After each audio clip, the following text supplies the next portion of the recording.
Hello! The primal world is harsh and equally deadly to everybody, both predators and herbivores. But of course, it is better to be the hunter than the prey, to become bigger, stronger, and armed to the teeth. And since even the most powerful individual will always be defeated by the pack, it is better to unite with someone who is also agile and strong, even if that person was your worst enemy just a day ago. So, can a human and a dinosaur become friends?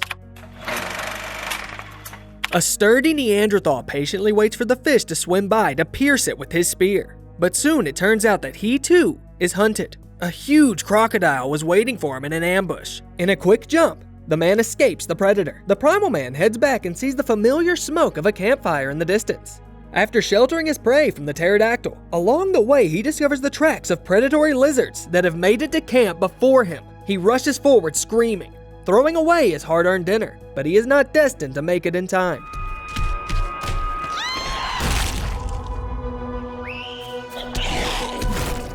In fury, he launches his spear and wounds one of the three dinosaurs. The predators surround the hero when the leader of the pack calls them, and the beasts follow, leaving the inconsolable father alone. In an instant, he's lost them, his beloved, his son, and his little daughter. The hero climbs to the top of a huge cliff and looks into the abyss. One step, and he'll be with them in another world. But for some reason, he decides to continue for now. Dawn gives the human strength. The memory of his loved ones is with him forever.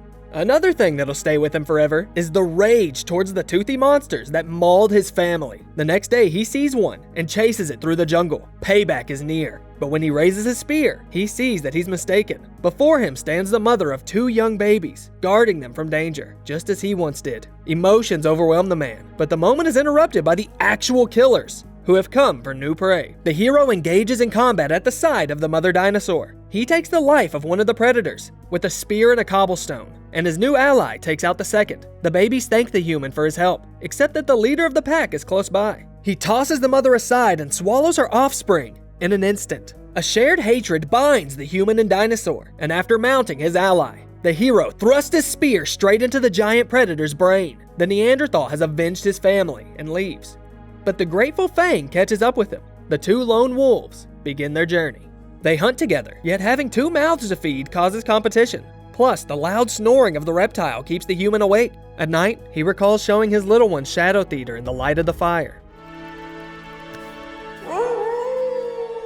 The next day, the hungry and angry human tries to scare Fang away from yet another prey, but the female dinosaur is faster and not willing to share. He has to engage in a battle for the carcass of a deer, and even loses his trusty spear in it. Both allies have a chance to finish each other off, but stop at the last moment. In the heat of the fight, the heroes stumble upon a huge colony of snakes. The common enemy unites their efforts again, and they flee from the raging torrent of the overflowing river full of the crawling creatures. They work together to swim out and repel the attacks of a giant snake, gaining each other's trust and respect. Now the hunting is done together, and the food is shared fairly. The journey continues, and winter sets in.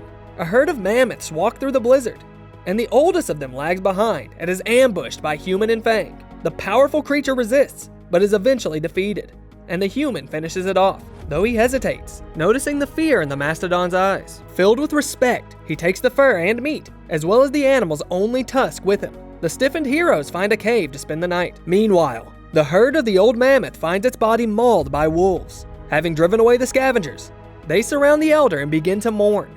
Their leader discovers that the tusk of his kinsman is gone. Overwhelmed by rage and grief, they follow the trail of the thieves. In the cave, the human recalls teaching his son to hunt, but also to respect animals and be grateful to them.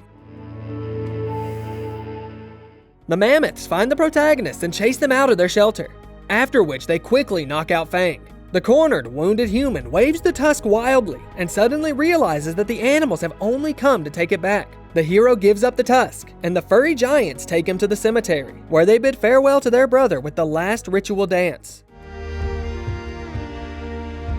The other day, the heroes escape from a huge pack of small, quick-footed dinosaurs. The lizards surround the protagonists, but as sunset comes, the predators abruptly leave the area in terror. The moon turns blood red, and a thick fog envelops the land. As they wander, human and Fang stumble upon a skull temple, as well as a caveman carrying the corpse of a boar. Having fallen and sprained his leg, the man cries out, calling out to his tribe. One of the tribesmen gets out, but is immediately grabbed by a flying creature. Our hero picks up the wounded man with his prey and carries him to the shelter, but the cowardly humans hide, leaving Human and Fang to fight a pack of huge bats. Fang kills several of them, but one monster manages to disarm and drag the human to its nest. Fang finds the lair on a cliff, which is located too high. Then she pretends to be dead and the bats carry her to the top. Inside are many cocoons with dead people. It turns out that the winged creatures share the cave with a huge spider, with whom they also have a peculiar alliance. Fang frees her friend, and the man pierces the tarantula with a sharp horn. Using the web, the heroes make their way down, but the bloodsuckers return and rush off in pursuit. One of the cavemen gives back the human his lost spear, and the rider drives the bats out into the field, where the pack of dinosaurs was chasing them before. As the two armies clash, Human and Fang escape as quickly as they can. Later, the characters stumble upon a beautiful, quiet oasis. They feast on fish and take a seat on the sand to enjoy a rare moment of tranquility, when suddenly a worm emerges from the ground, causing the dinosaur to have a disturbing memory of the snake-teeming river. The man tries to reassure his friend. While the human is swimming, Fang is resting on the shore. But when the man comes back, he discovers that Fang is gone and receives a blow to the back of his head. A tribe of monkeys kidnaps and hangs the protagonist from the wall of a coliseum of some sorts. The edges of the arena are filled with spectators, and the shaman summons the gorilla gladiators to the center. The fight begins, in which the fighter with the tooth necklace emerges victorious. The crowd applauds. The champion is given a drop of black slime to drink from the shaman's bowl, which causes him to undergo a terrifying transformation. Fang is lowered into the arena, and she rushes into battle with the mutant, but the enemy leaves her no chance, breaking her leg and preparing to deliver a fatal blow. The human breaks free and wounds the bully, saving his companion. But to get out of here alive, there is only one solution: the bowl of slime. The man knocks back the shaman and drinks every drop of it. Incredible power overwhelms the hero, and in a flash he massacres the mutant and then the tribe, leaving no survivors. Waking up from the insanity, he goes to check on Fang. She shows no sign of life. In desperation, the man falls to his knees. The hero mourns another loss. He's ready to leave, when it turns out that his friend is still alive, though seriously wounded. She won't last long here. The fresh meat is already attracting scavengers. The man helps Fang quench her thirst and uses clay to cover her bleeding wounds. Meanwhile, there are more and more creatures willing to feed in the area. The hero constructs a stretcher, pushes Fang onto it with his last strength, and makes his way heavily into the jungle. His hands are red with blood, and the sun is already beginning to set to the ominous howl of a nearby hyena. The hero builds fires, forming a protective circle, and this allows the friends to sleep. In the morning, the human straps comfortable belts to the stretcher, but on his way, two hyenas gaze at him predatorily. The next night is spent in a cave, while predators are keeping watch outside. It's not safe inside either. The protagonists are exposed to an invasion of carnivorous insects whose shells are covered with spikes. Flipping the bugs onto their backs, the humans make a meal out of them.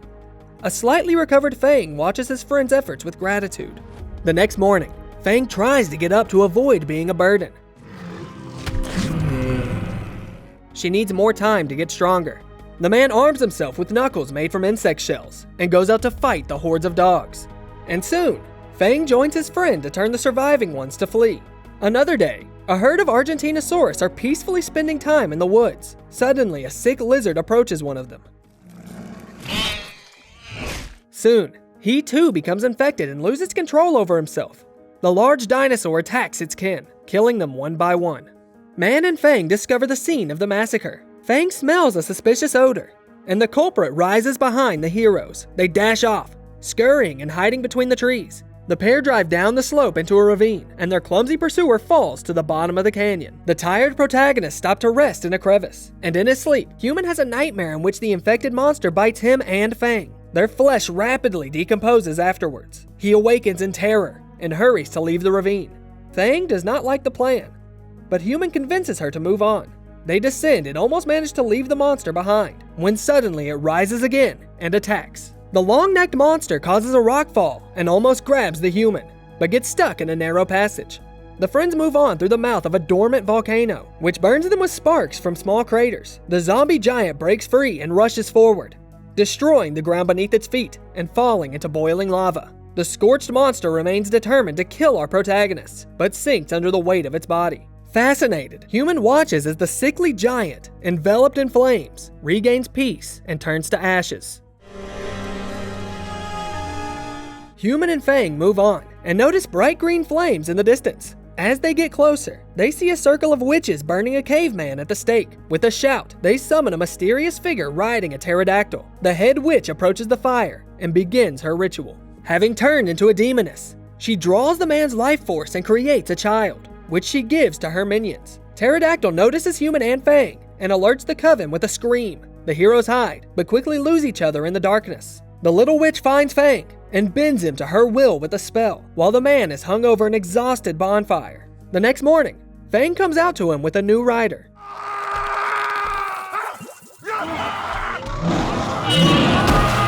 The call breaks the spell, but the witch stops time and observes Fang's memories. She sees the dinosaur's nest and her cubs, and then their deaths.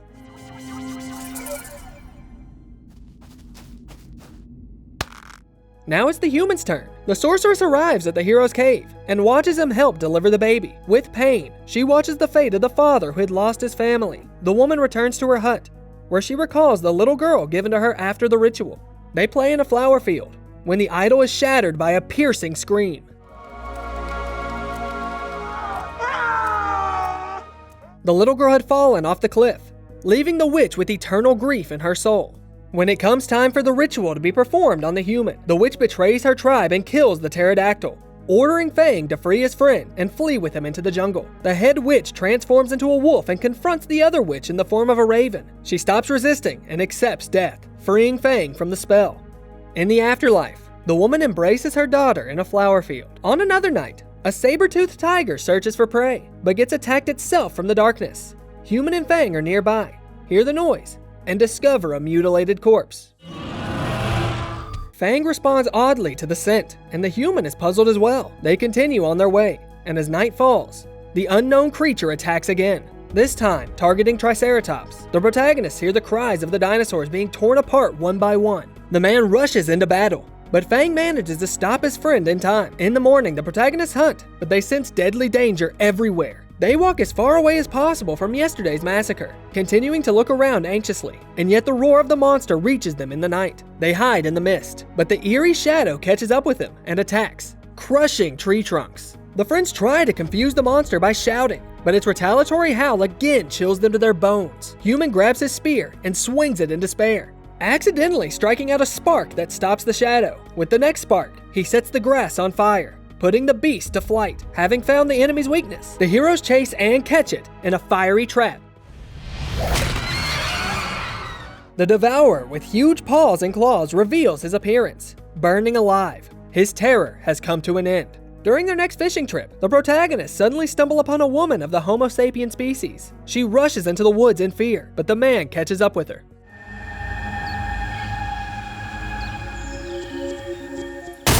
The heroes catch up with the stranger again and sink to the ground in a sign of peace. The Neanderthal makes a fire to keep the woman warm. Fang is suspicious of their new companion, but eventually the trio calms down and settles down for the night. Before going to bed, the girl prays to the moon. The journey continues in a new lineup, and at the next resting place, it turns out that the girl cannot eat raw meat. Instead, she gathers local plants to brew something resembling soup, whose smell Fang likes. So she steals the vegetables from the girl. The man also tastes the vegetables, but they do not impress him. In the evening, the girl performs the ritual under the moon again. In the morning, the hero frees his companion from the shackles. As a sign of gratitude, Mira reveals her name, but the Neanderthal does not react to it yet. On the way, Mira collects materials and constructs something.